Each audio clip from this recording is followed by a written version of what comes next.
செல்வம் கொழிக்கணும் சண்முகா சொன்ன வரங்களை அள்ளி கொடுக்கிற கொடை வள்ளலே சண்முகா கோடி வணக்கம் சண்முகா பல கோடி வணக்கம் சண்முகா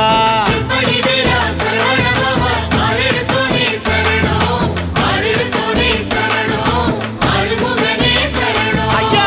மருதமர சத்தியமா